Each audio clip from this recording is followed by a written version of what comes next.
നമസ്കാരം. ഏവർക്കും വംശിയിലേക്ക് സ്വാഗതം. ഇപ്പോൾ നവരാത്രി ദിനമാണല്ലോ. 9 വിവിധ ഭാവങ്ങളിലായിട്ട് ദേവിയെ ആരാധിച്ചു പോരുകയാണ് നമ്മൾ. പ്രഥമം ശൈലപുത്രി, ദ്വിതീയം ബ്രഹ്മചാരിണി.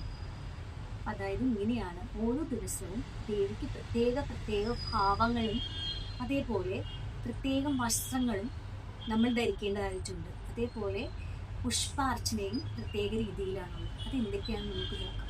ഇങ്ങനെയാണ് പറയുന്നത്: പ്രഥമം ശൈലപുത്രീ, ദ്വിതീയം ബ്രഹ്മചാരിണി, തൃതീയം ചന്ദ്രഗണ്ഡേതി, കൂഷ്മാണ്ഡേതി ചതുർദകം, പഞ്ചമം സ്കന്ദമാദേതി, ഷഷ്ടം കാത്യായനീതി ച, षष्टमं कालरात्रिदी, महागौरीदी चाष्टकम्,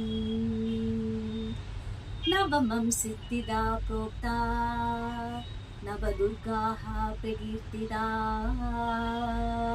मुक्तिनिरतानि नामानि ब्रह्मणैव महात्मना, अग्निना दह्यमानस्तु शत्रुमध्ये गतोरणे.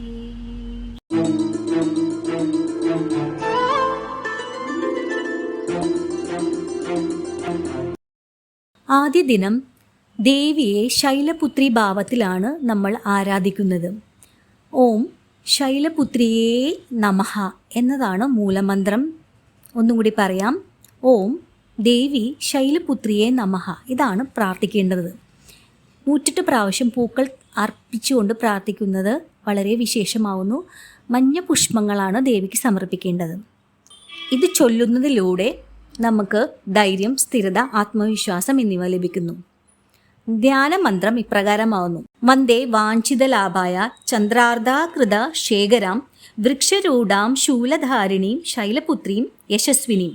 ഒന്നും കൂടി പറയാം: വന്ദേ വാഞ്ചിതലാഭായ ചന്ദ്രാർദ്ധാകൃത ശേഖരാം വൃക്ഷാരൂഢാം ശൂലധാരിണി ശൈലപുത്രീം യശസ്വിനി. രണ്ടാം ദിവസം ദേവിയെ ബ്രഹ്മചാരിണി രൂപത്തിലാണ് നമ്മൾ ആരാധിക്കുന്നത്. മൂലമന്ത്രം ഇപ്രകാരമാകുന്നു: ഓം ദേവി ബ്രഹ്മചാരിണ്യേ നമഃ.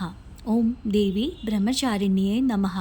ഇനി ധ്യാനമന്ത്രം പറയാം: ദദാനാം കർപ്പപത്രം കമണ്ഡലു കംശധാരിണി ബ്രഹ്മചാരിണ്യോ ഉപാസ്മി ധ്യായാമി ച തത്വതഃ. ഒന്നുകൂടെ പറയാം: ദദാനാം കർപ്പപത്രം കമണ്ഡലു കംശധാരിണി ബ്രഹ്മചാരിണ്യോ ഉപാസ്മി ധ്യായാമി ച തത്വതഃ.